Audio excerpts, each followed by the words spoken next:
Okay. Cassandra began teaching some of the sisters some of the things that she learned about vibrational science.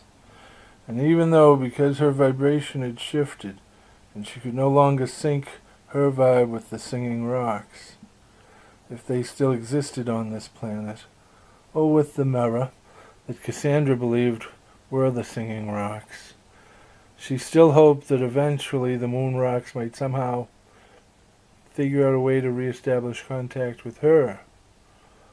One of the sisters asked Cassandra if they could experience the group connection that she had talked about. So jokingly she agreed to hold a witch's circle, not giving it much of a chance of success without the moon rocks. But just like that, as the sisters sat in meditation, all holding hands, many of them felt an expansion of thought, a sudden awareness, downloading of shared knowledge. It had worked. They had taken the first granular movements towards ascension, a human evolutionary step unaided by the moon rocks. Cassandra had become someone who could share the gift. She had become the sisters' moon rock. Vibrational healing, collective consciousness, sacred ceremonies, it all sounded very New Agey, but it was so much more than that. It was connecting with time itself, for time itself is a vibration. It was this conscious awareness of time that brought us our minds outside of time, yet still within it, for moments, for flashes, rising above the effect. Whoops, that jumped too far. Let me get back there. It was a conscious awareness of time that brought us our minds outside of time, yet still within it, for moments, for flashes, rising above the effect, the cause, the effect, the cause, the effect, the cause, and experiencing ourselves as existing outside of time. Different for each of us, but collectively we had glimpsed creation and had stood among the gods, if only for a moment, and now had within ourselves a parallax view of life. After Truly and the others all left the room, Cassandra realized the mirror was gone. It was just gone. Cassandra rushed out of Jamaica's room, then she ran up to the Moonrock Hill, but none of the rocks there sang to her. She was devastated. She begged and pleaded. Then she thought, could there still be a moon rock in Jamaica's room? Maybe under the bed. So she ran back to Jamaica's room and she found it, a rock just sitting there under her bed.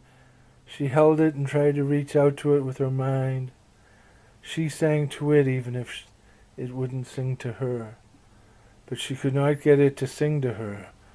As all of these thoughts ran through her mind, why is it silent? Is it a moon rock? Why else would a rock be under someone's bed? It has to be.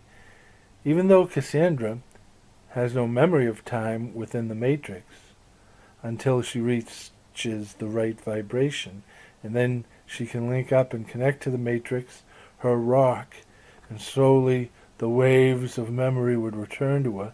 It was during all of those years that Cassandra had spent inside of the mirror that she had constructed her own matrix. And it was that matrix, that rock, that had traveled with her through the mirror and rolled unnoticed under her bed. A matrix that can no longer communicate with her until she once again reaches the correct vibration.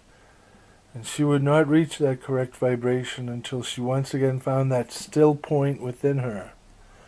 But overwhelmed by change beyond imagining, centuries come and gone,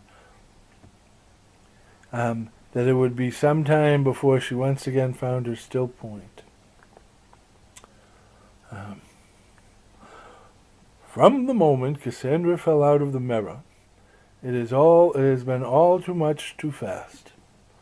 So without having the time to process any of it, Cassandra has just been taking it all in, and it was starting to wear on her. So she fell into a deep sleep and started to process things in her dreams. wild, vivid dreams, falling in and out of worlds of her own creation, escaping one world just to fall into another, until finally meeting with and having been forgiven by Tommy Winthrop for having told her father about what she had seen, and then falling back into this world forgiven. He forgave her. "It's all right, child," said Jamaica. "You just had a touch of the flu. Half the people on campus are down with it. And you've had feverish dreams going on 3 days now." "What? The flu? The fever? But it was also real." "Hush, child, sleep." So that is what she did. And for the first time since she had come out of the mirror, Cassandra heard her moon rock sing to her. And closing her eyes, she reopened them in a beautiful garden, and she saw Anna Brewster, her friend from her earliest days as a witch. And she said, "Hello, Cassandra. I am an echo through time, a messenger sent to you by the council. As we have all chosen ascension, and to journey on with the singing rocks on their journey, which has now become our journey, while you have chosen to remain behind, and to use the matrix that you yourself have constructed during your time in the mirror, to help humanity maintain its equilibrium and balance, so that it has the time to reach native ascension.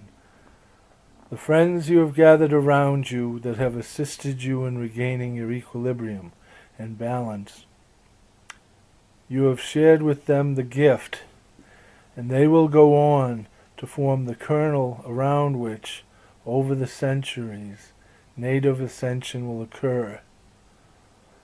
But without an active matrix helping the world to maintain its equilibrium and balance, it has been calculated that the world would not have the time necessary to achieve that goal. That is why you have chosen to remain behind. Your memories of your time within the matrix are not lost to you, and they will return over time. I am here to guide you as best I can. So happy 21st birthday, Cassandra. We all love you and care about you.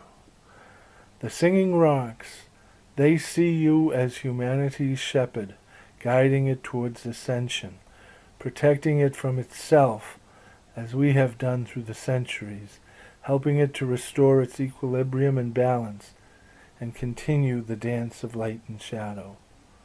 Cassandra, it will now be up to you to bring equilibrium and balance to the world. Allow the moonrock to guide you to where the greatest need is. There is always a focal point where the need is greatest. You have helped your sisters to begin humanity's climb towards ascension, but their journey is a long one, and you are needed now to help the world to restore equilibrium and balance. Without us here, the world must be in a frightful state. You will be needed to begin your work at the earliest. You will need people from this time to help you. Do not fight this battle alone. And remember to serve others. You must maintain your own equilibrium and balance. At all times, do not let the psychic storms that swirl around you move you from your still point. Open your mind. See where you are needed. A land of great psychic storms and ghostly terrors. Now go to that place. Cassandra in her mind saw L.A. And help them to restore equilibrium and balance. And always, I am here with you to help you as best I can.